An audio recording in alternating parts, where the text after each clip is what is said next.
my dear students, welcome back to my channel Learning Hub, and in today's video we are going to cover our next part of AI project cycle, that is data acquisition. So dear students, हमारी last 2 videos में अभी तक AI project cycle की 2 videos आ चुकी हैं और first जो हमारी वीडियो थी उसमें हमने AI प्रोजेक्ट साइकिल का पूरे के पूरे साइकिल का एक ग्लिम्स किया था, राइट। एंड जो हमारा सेकंड वीडियो था उसमें हमने लास्ट वीडियो जो था उसमें हमने डिस्कस किया था प्रॉब्लम स्कोपिंग को, राइट। सो प्रॉब्लम स्कोपिंग हमारा फर्स्ट स्टेप था जो हमें बहुत अच्छे से क्लियर हो गया था कि to understand the problem is known as problem scoping, और इसके अंदर हमने 4W कैनवस को भी स्टडी किया था। हमने इसके अंदर जो हमारा एक प्रॉब्लम टेम्पलेट था उसको भी स्टडी किया था, राइट। सो प्रॉब्लम टेम्पलेट को हमने स्टडी किया था इसके अंदर। तो आज की वीडियो होने वाली है, जो नेक्स्ट वीडियो है वो हमारी आज की होने वाली है डेटा एक्विजिशन के ऊपर। तो चलिए समझते हैं डेटा एक्विजिशन, क्योंकि डेटा एक्विजिशन होता क्या है। Data acquisition is the process, तो बच्चे अगर डेफिनेशन आएगी पेपर में तो आपको प्रॉपर डेफिनेशन तो लिखनी पड़ेगी, है ना। तो डेटा एक्विजिशन क्या है? It is the process of collecting accurate and reliable data to work with.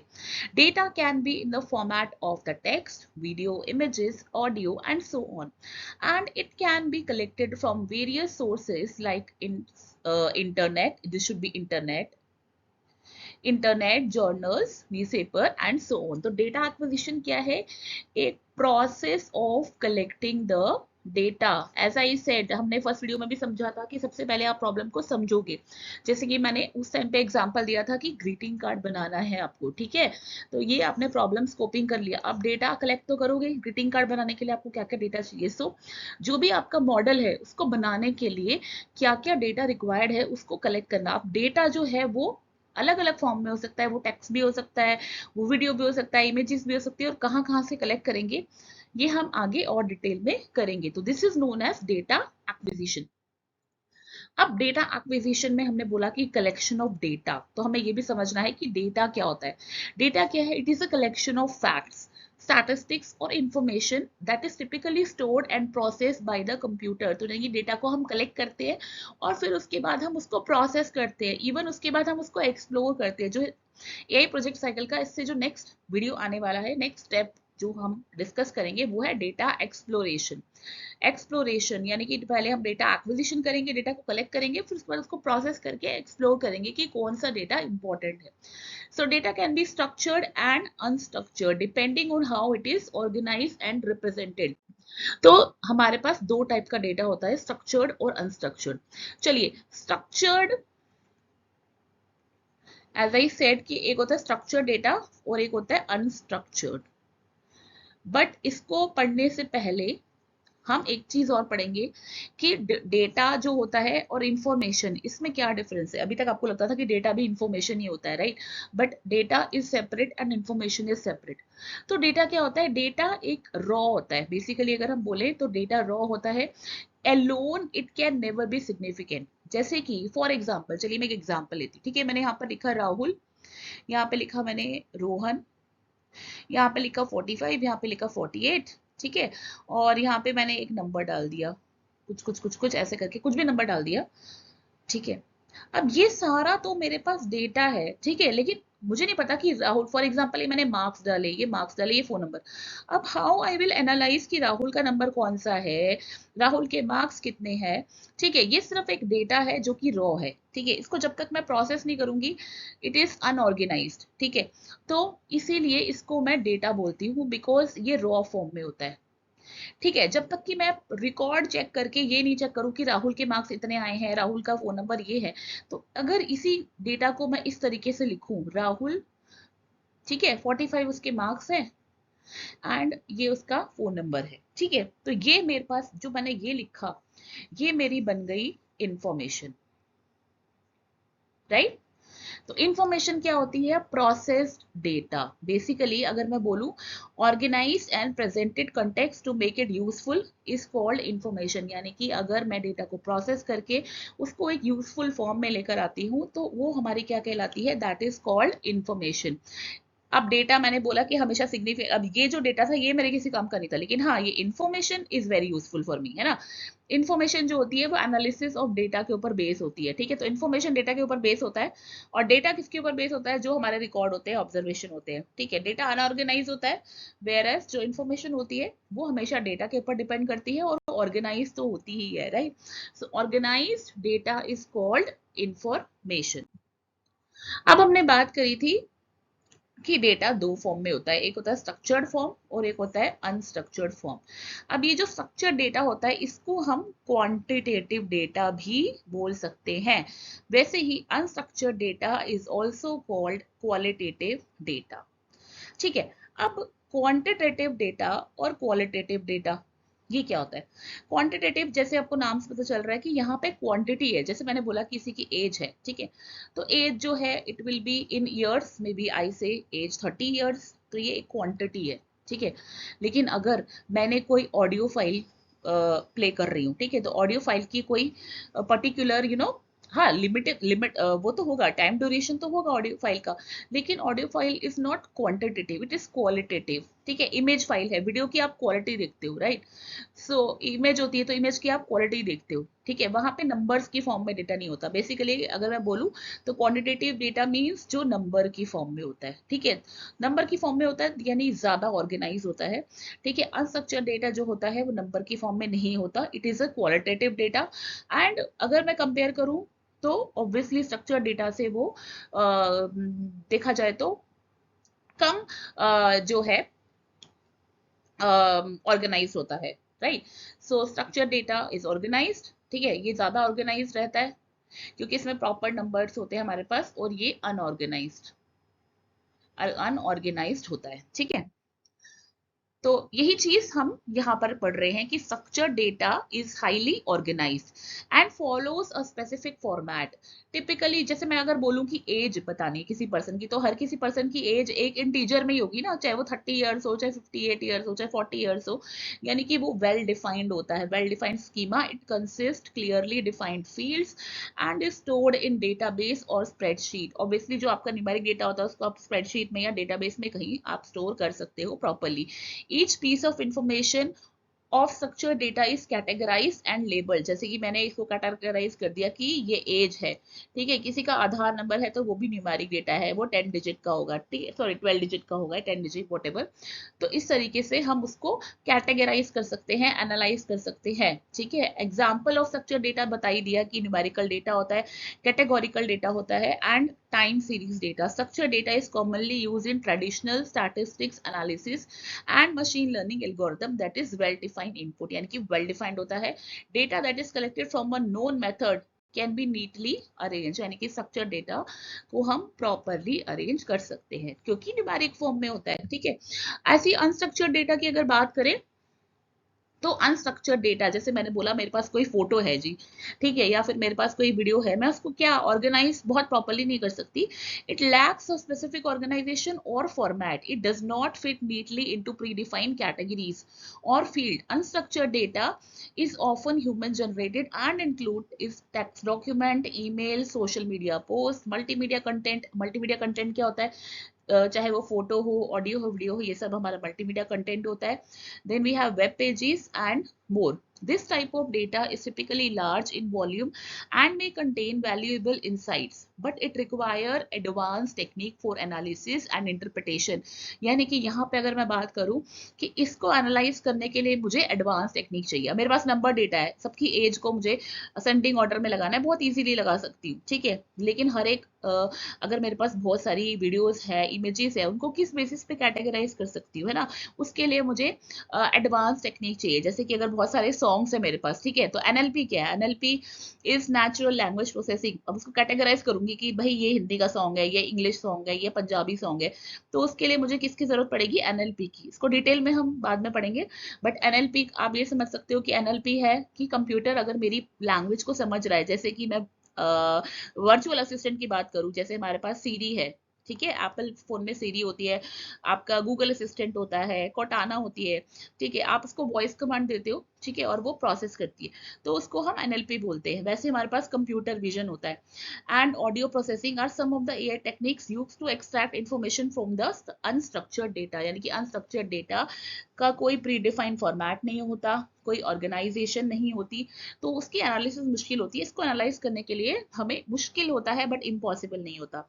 Analyse कर सकते हैं with the help of NLP, right, CV, computer vision, audio processing, और बहुत सारे तरीके होते हैं एआई के पास जिससे कि उस डेटा को हम प्रोसेस कर सकते हैं, एनालाइज कर सकते हैं, but it is little time taking.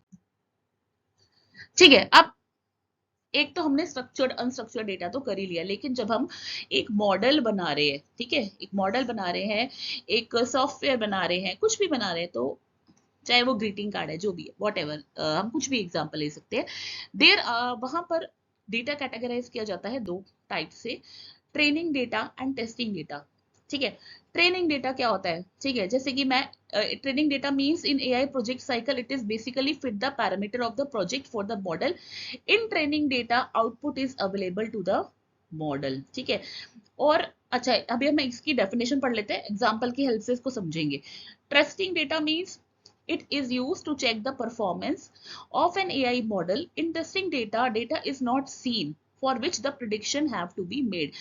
यानी कि अगर हम बोले तो ट्रेनिंग डेटा के अंदर सिस्टम के पास इनपुट आउटपुट सब कुछ होता है, ठीक है, और टेस्टिंग डेटा क्या होता है, जब सिस्टम आपका मॉडलिंग आपने कर ली, ठीक है, जो आप प्रिडिक्शन कर रहे हो, जो प्रिडिक्शंस दी गई हैं, वो है हमारा टेस्टिंग डेटा। ठीक है, जैसे यहाँ पर एक एग्जांपल दे रहा है कि अगर हम एक एआई मॉडल बनाना चाहते हैं कि जो स्कूल की एवरेज जो है बोर्ड एग्जाम के अंदर वो प्रिडिक्ट करेगा, तो हम क्या करेंगे, जो पुराने साल के मार्क्स हैं बच्चों के प्रीवियस ईयर के, ठीक है, वो हम सिस्टम में डाल देंगे, तो उसको हम क्या कहेंगे, उसको हम कहेंगे ट्रेनिंग डेटा, क्योंकि उससे हम सिस्टम को ट्रेन कर रहे हैं कि ये एनालिसिस है, जैसे कि फॉर एग्जांपल कि एक साल स्कूल का रिजल्ट 99% था, एक साल 100% था, एक साल 98% था, तो एक पैटर्न जो है कंप्यूटर वो फाइंड आउट कर लेता है, उसके बेसिस पे वो क्या करता है, प्रिडिक्ट करता है कि इस साल जो कमिंग ईयर है उस साल में स्कूल का एवरेज क्या होगा।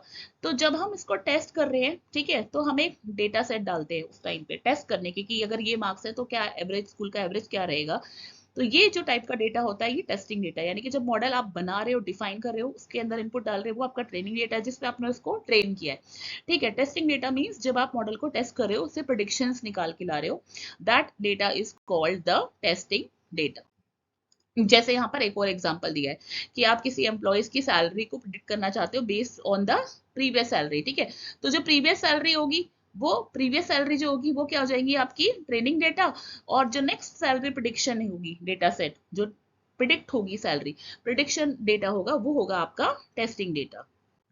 ठीक है, तो ये जो हमारा डेटा हमने पढ़ा, अब यहाँ पे एक और टर्म आ जाती है, डेटा फीचर्स।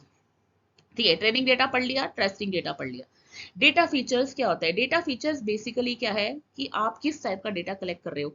जैसे कि अगर मैं बोलूं कि अगर आप एक एम्प्लॉय की बात कर रहे हो तो आप salary amount, increment percentage, increment period, bonus, तो अलग अलग फील्ड्स में आप डेटा कलेक्ट कर रहे हो, तो वो होते हैं हमारे डेटा फीचर्स।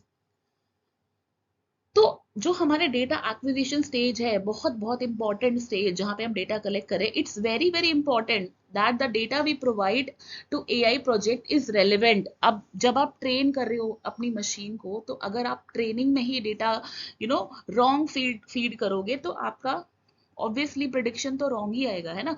तो बहुत जरूरी है ये समझना कि किस टाइप का डेटा जो है वो फीड होगा सिस्टम में। इसीलिए हमें बहुत जरूरी होता है कि देखना, विजुअलाइज करना फैक्टर्स जो कि प्रॉब्लम स्टेटमेंट को अफेक्ट कर सकते हैं, for which we need to extract the data features.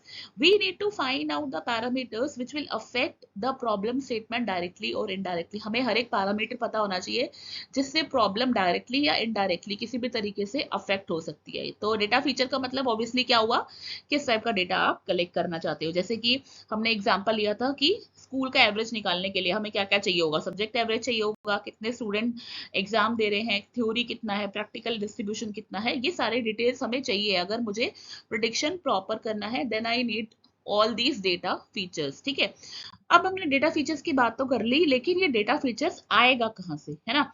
तो अब जब भी हम कोई भी प्रोजेक्ट की बात करते हैं, कोई भी मॉडल की बात करते हैं, तो डेटा फीचर्स अभी हमने बोला कि कलेक्ट, यानी कि डेटा को कलेक्ट करना। अब हम मोस्ट इंपॉर्टेंट स्टेप पे आ जाते हैं कि what are the ways of collecting the data, है ना। आप ऑनलाइन कलेक्ट कर सकते हो, ऑफलाइन भी कलेक्ट कर सकते हो। एक तो ये दो वेज तो हो ही गई, है ना। तो दो तरीके से आप कलेक्ट कर सकते हो, ठीक है। तो इसके कुछ एग्जांपल्स है हमारे पास। सबसे पहला है सर्वेस, ठीक है।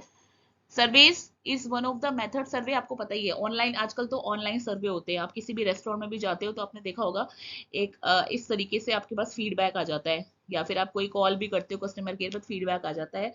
स्माइली पे आपको जस्ट क्लिक करना है, तो वो क्या है, वो ये बताता है, सर्वे ये बताता है कि आपका कस्टमर खुश है या फिर ओके है, सेटिस्फाइड है या नहीं है। तो इस तरीके से सर्वे हम कर सकते हैं, ऑनलाइन भी हो सकता है, ऑफलाइन। तो बेसिकली सर्वे क्या है, एक तरीका है इंफॉर्मेशन को गैदर करने का from the user for the second stage of, ताकि हम उसके बेसिस पे डिसाइड करें।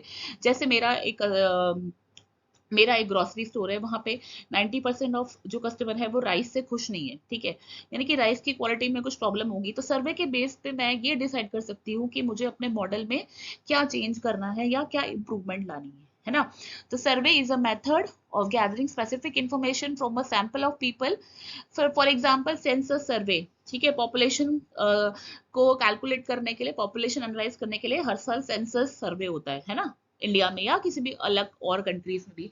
तो बहुत सारे अलग अलग जगहों पर ये सर्वे किया जाता है और बाद में उस सर्वेस का जो डेटा है उसको कलेक्ट करके कंबाइन किया जाता है, ठीक है। ये हो गया एक तरीका डेटा को कलेक्ट करने का, डेटा एक्विजिशन का।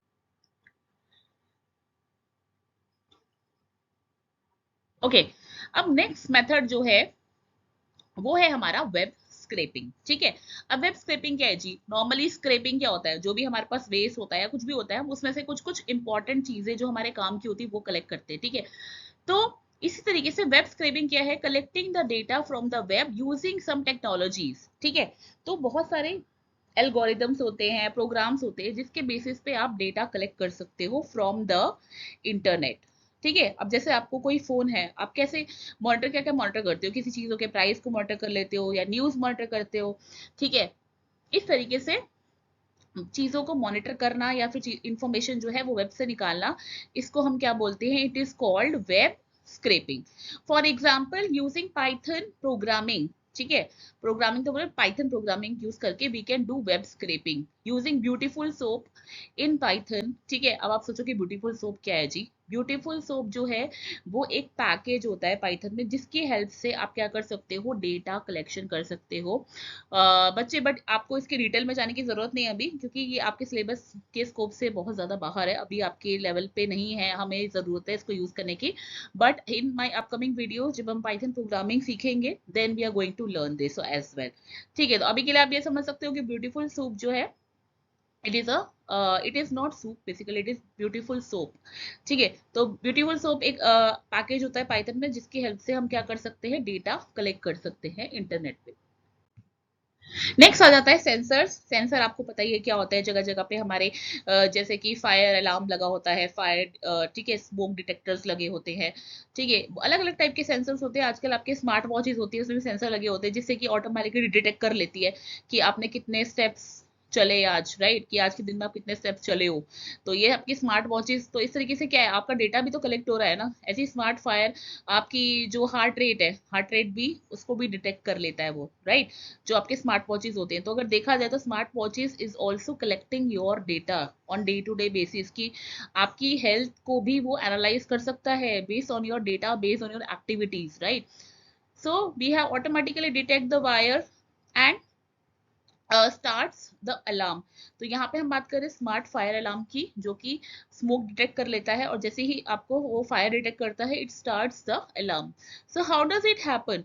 This happens when sensor like fire sensor sends data to the IoT or the smart alarm, and if sensor detect heat or fire, the alarm start। यानी कि सेंसर जो है वो जैसे ही डिटेक्ट करता है कि हीट है या फायर है, तो वो एक इंफॉर्मेशन भेजता है किसको, आईओटी को, यानी कि इंटरनेट ऑफ थिंग डिवाइस जो होती है आपकी। एंड उससे क्या होता है, आपका अलार्म जो है वो स्टार्ट हो जाता है। तो सेंसर भी एक तरीके से देखा जाए तो डेटा को कलेक्ट करने के लिए यूज होते हैं। ठीक है। नेक्स्ट है कैमरास। ऑब्वियसली कैमरास क्या करते हैं जी, आपको कैप्चर करते हैं। ठीक है, आप एक स्कूल है या कोई भी जगह है, या आपने घर में भी आजकल सीसीटीवी लगा रखा होता है, उससे आपको क्या पता चल जाता है कि पूरे दिन में कौन कौन से लोग आपके घर पे किन्होंने विजिट किया, या आपके ऑर्गेनाइजेशन में किस किस ने विजिट किया, तो वो इमेजेस को कैप्चर कर लेता है। ठीक है, तो cameras are use to capture the raw visual data. तो यहाँ कैमरा की बात करूँ तो विजुअल डेटा कलेक्ट कर रहा है। ठीक है, विजुअल इंफॉर्मेशन कलेक्ट कर रहा है। Then we have the observation. Observation क्या है? When we observe something carefully, we get some information. For example, scientists take insects in the observation for years and that data will be used by them.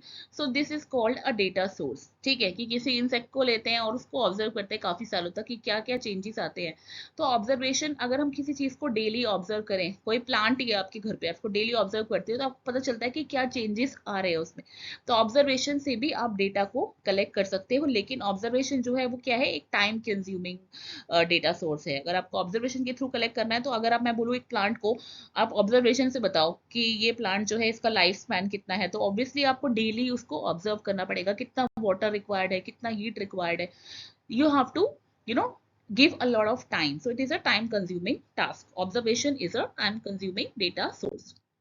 Then comes the last example, that is the API.